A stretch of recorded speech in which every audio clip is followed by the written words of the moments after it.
Oke, terima kasih waktunya untuk Mas Mujahid. Di sini saya akan menyampaikan sebuah segitiga makna. Yang pertama ada tanda linguistik. Tanda linguistik adalah nama atau lambang di dalam linguistik. Contohnya di sini ada kursiun. Ini ada kata kursi yang menunjukkan itu kursi. Selanjutnya itu ada muncullah sebuah konsep. Konsep adalah sesuatu yang terwujud di dalam pikiran kita. Contohnya di sini ada kursi. Kursi adalah sebuah benda yang digunakan untuk duduk. Setelah itu muncullah sebuah referen. Referen adalah wujud atau bentuk nyata yang menunjukkan benda kursinya itu. Next.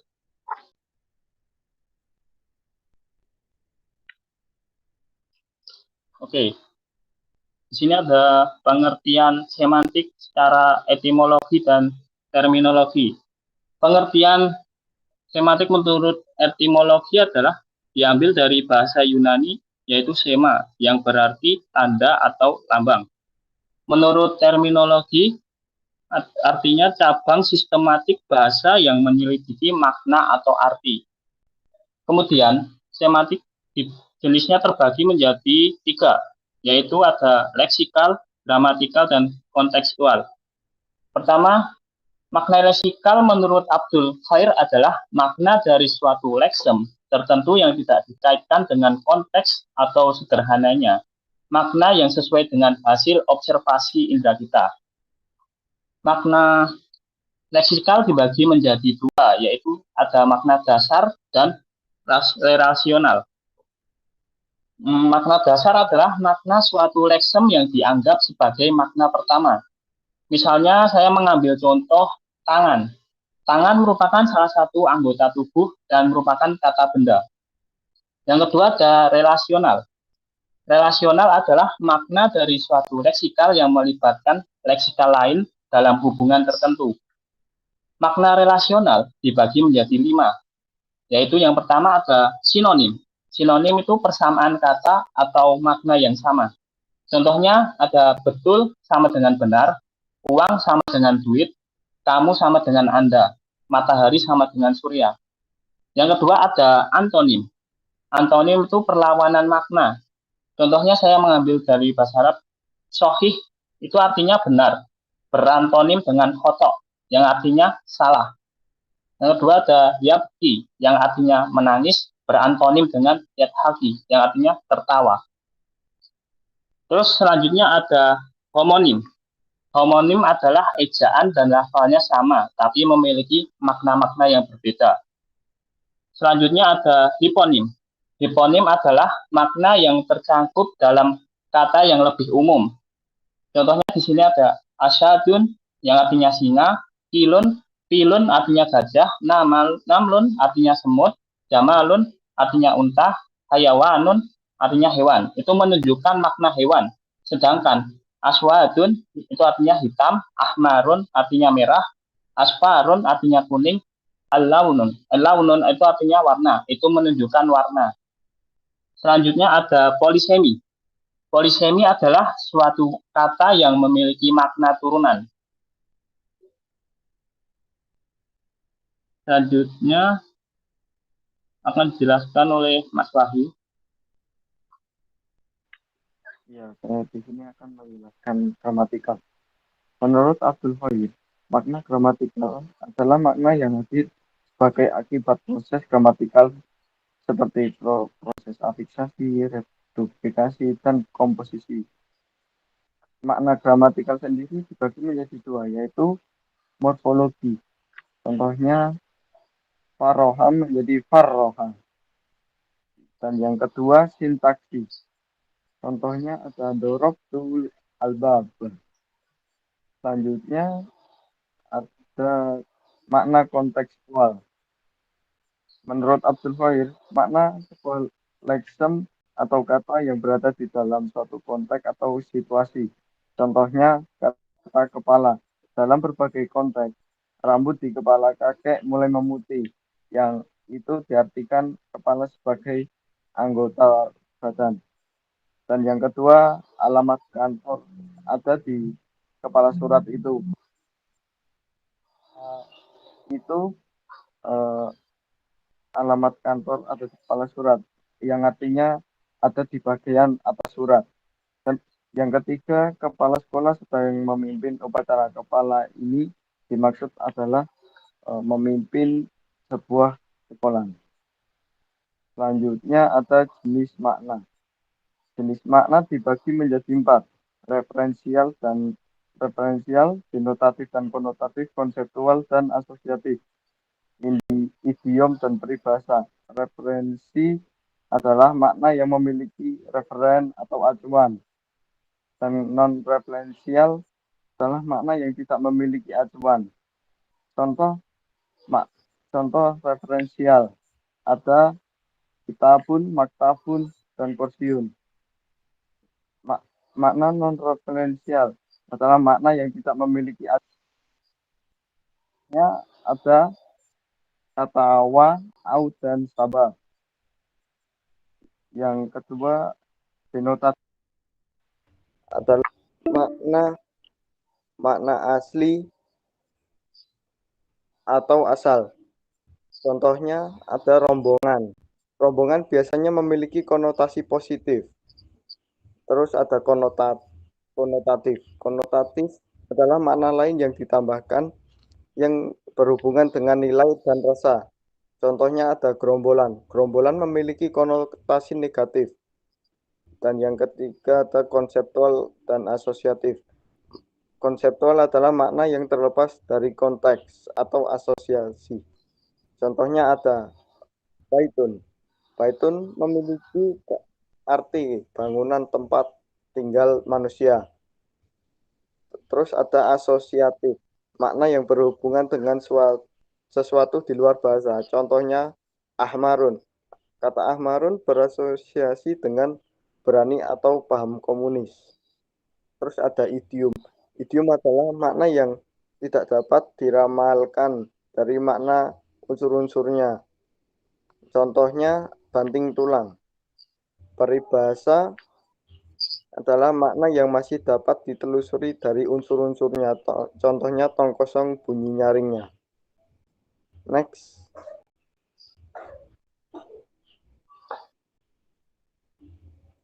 Ya, di sini saya akan menjelaskan tentang pengertian pragmatik.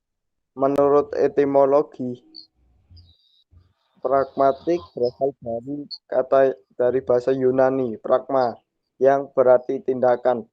Secara terminologi, pragmatik diartikan sebagai studi tentang antara bentuk-bentuk linguistik dan pemakai bentuk-bentuk itu menurut Yule. Konsep dasar pragmatik akan dijelaskan oleh Mas Muzain.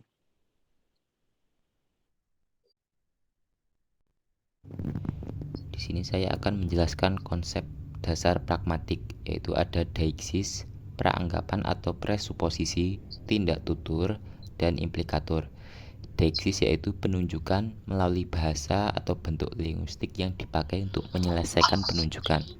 Selanjutnya ada peranggapan, yaitu sesuatu yang diasumsikan oleh penutur sebagai kejadian sebelum menghasilkan suatu tuturan.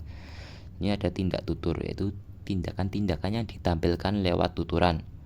Ini ada implikator, yaitu sesuatu yang disampaikan lebih banyak dari yang dikatakan atau bisa disebut makna tersirat. Deixis, ada deixis persona, tempat, dan waktu. Deixis persona meliputi kata ganti orang, seperti contoh ana, anta, antum, hiya, huwa, dan sebagainya. Ini ada deixis tempat, yaitu keterangan tempat, seperti huna, hunaka, dan sebagainya. Selanjutnya ada deixis waktu, yaitu keterangan waktu, seperti contoh al-an, al-yaum, amsi, au, godan, dan godan. Selanjutnya ada peranggapan atau presuposisi. Peranggapan ada peranggapan eksistensial, faktif, non-faktif, leksikal, struktural, dan kontrafaktual. Peranggapan eksistensial yaitu menunjukkan eksistensi, keberadaan, atau jati diri referen yang diungkapkan dengan kata yang definit. Contohnya orang itu berjalan, artinya ada orang berjalan. Selanjutnya ada peranggapan faktif, yaitu peranggapan di mana informasi yang diperanggapkan mengikuti kata kerja dapat dianggap sebagai suatu kenyataan. Contoh, kami menyesal mengatakan kepadanya, artinya kami mengatakan kepadanya. Selanjutnya ada peranggapan non-faktif, yaitu suatu peranggapannya diasumsikan tidak benar. Contohnya, saya bermimpi bahwa saya kaya, artinya saya tidak kaya. Selanjutnya ada peranggapan leksikal, yaitu bentuk peranggapan di mana makna yang dinyatakan secara konvensional ditafsirkan dengan peranggapan bahwa suatu makna lain yang tidak dinyatakan dapat dipahami. Contohnya, dia berhenti merokok, artinya dulu dia biasa merokok. Terus Anda terlambat lagi, artinya sebelumnya Anda juga terlambat.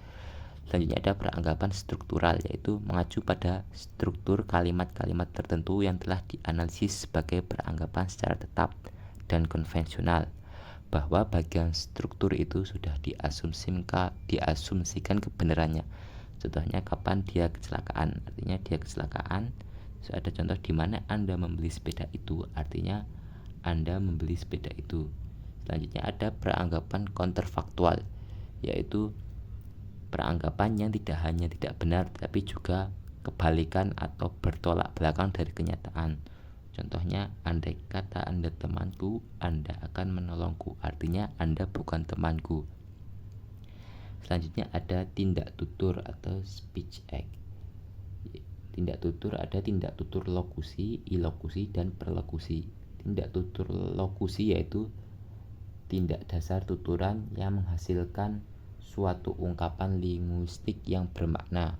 Contohnya, saya baru saja membuat kopi. Selanjutnya ada tindak tutur ilokusi, yaitu sebuah tuturan selain berfungsi untuk mengatakan atau menginformasikan sesuatu dapat juga digunakan untuk melakukan sesuatu. Contohnya, saya tidak dapat datang, artinya minta maaf karena tidak dapat datang. Selanjutnya ada contoh di dalam surat Al-Kahfi 75. Saya mengambil contoh dari surah Al-Kahfi ayat 75 yang berkisah tentang perjalanan Nabi Khidir dan Nabi Musa. Ayatnya berbunyi, alam aqul innaka lan tastati'a ma'iya sabra. Artinya, bukankah aku telah berkata sesungguhnya kamu sekali-kali tidak akan sabar bersama denganku. Artinya di sini Nabi Khidir tidak hanya menginformasikan lewat ujaran tetapi juga melakukan sebuah tindakan, yaitu menuntut realisasi janji dari Nabi Musa bahwa ia akan bersabar atas yang ia lihat dari perbuatan Nabi Khidir, serta menuntut kesanggupan untuk tidak menanyakan sesuatu yang diperbuat Nabi Khidir sampai Nabi Khidir menjelaskannya sendiri. Selanjutnya ada tindak tutur perlokusi, yaitu sebuah tindak tutur yang dilakukan dengan menggunakan ujaran untuk mempengaruhi atau mendesak orang untuk berbuat sesuatu. Contohnya, tempat itu jauh, artinya jangan pergi ke sana, sehingga membuat saya tidak akan ke sana. Selanjutnya yang terakhir yaitu ada implikator atau makna tersirat, yaitu makna atau pesan yang tersirat dalam ungkapan lisan atau wacana tulis. Kata lain, implikator adalah ungkapan secara tidak langsung, yaitu makna ungkapan tidak tercermin dalam kosakata secara literal.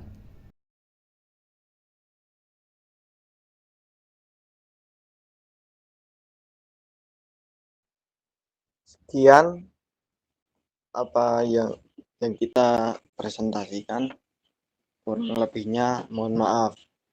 Wabillahi taufiq wal hidayah. Wassalamualaikum warahmatullahi wabarakatuh. Waalaikumsalam warahmatullahi wabarakatuh.